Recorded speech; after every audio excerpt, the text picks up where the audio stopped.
Tell me where the bomb is. 10 seconds or you're dead. Interesting.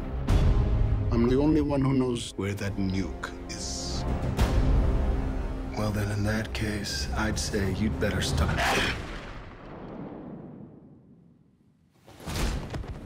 Oh my God! What?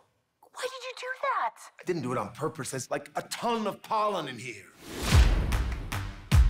When I quit teaching and joined the CIA, I thought I was going to be this amazing spy, and I'm still just the same boring person I was. You play it too safe. I just hear my mom's voice. Just blend in, let somebody else win. Making a wave isn't always brave. Brilliant. Give up on your dreams, Susan. Just to write that in my lunchbox. So for my first question, I'm wondering, was it easy to cast Jason and Bobby as super spies? Yeah, I mean, the minute they agreed to it, yeah, I mean, I wrote the part specifically for Jason, and then when I heard Bobby was interested, I just lost my mind because I wanted somebody great like him in the role. And so, yeah, it was really, I just kind of pinch myself every time I see those guys up on screen in the movie. Did that come into play after you cast Melissa? Was that the intention the whole time? Then you built the cast around her? Or? Well, I mean, Melissa was definitely the first person I cast, because I didn't write it specifically for Melissa because I didn't think she was available when I was going to do the movie. And then she read it and wanted to do it. But when I was writing it, I definitely wrote it with Jason in mind for that role. And yeah, but then, you know, you always kind of go, well, I don't know if they'll do it or not. I'm going to keep it in mind. And it's funny, when a lot of people would read the script and thought I had written that role for like a comedian. Yeah. I was like, no, I want this to play dead serious. And then in stepped this lovely man. Was there a lot of improv on set? Because I know, you know, on comedies a lot nowadays, improv is really key. So were you guys in tune on the improv, or? It's only improv, isn't it? Only improv. It's organized chaos, we like to call it. Yeah, not so much improv as, like, you know, Paul leading the charge and saying, like, okay, let's do it now and let's try these lines. And he'd write an alt line on a Post-it and hand it to you so that nobody else knew what you were going to say. And so it's like an organized improv led by Paul. And then that, of course, makes you feel comfortable. And, you know, you go, you know, oh, can I try something? Because he's sort of allowed you to feel like you can do that, which is very confidence-building kind of great skill to have as a director. It's my favorite thing in the world when one of my actors says, like, oh, can I try something? Like, oh, yes, because it'll usually be something awesome, and you had a bunch of those. Some of the Post-its are so silly, though. You'd say, I think this is for you. Really? Clearly you didn't mean this for me. Yeah. No, that's for you, Jason. Sure. Now, Jason, you're normally an action guy. You know, was it easy to kind of come into the comedy role and do something like that's more silly, or? Yeah, no, I'm playing this straight. I'm trying to, you know, I'm not trying to be funny. Otherwise, I think it would have been a disaster. You know, so it was, you know, one of the great feelings about this movie is a very serious. The tone of the movie is played very seriously. So everything, you know, all the stakes are very high, and all the situations actually mean something rather than just, you know, you can go take your piss and come back and there's the next joke, you know. Exactly. Everything is sort of drawn into the story.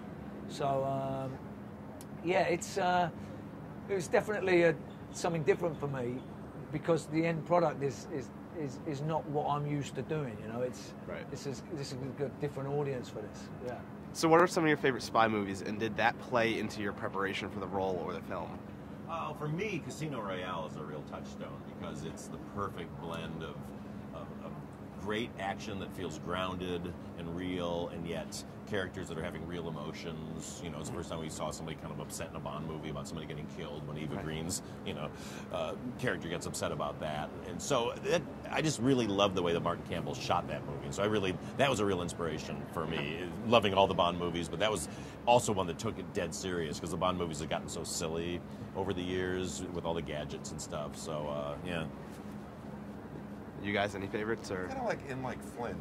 Oh my God, yeah. I do. It's just kind of got a good combination of silly and serious. And James Coburn. It's Coburn, like deep in the middle of his training with Bruce Lee phase. So it's like hilarious to watch him do martial arts.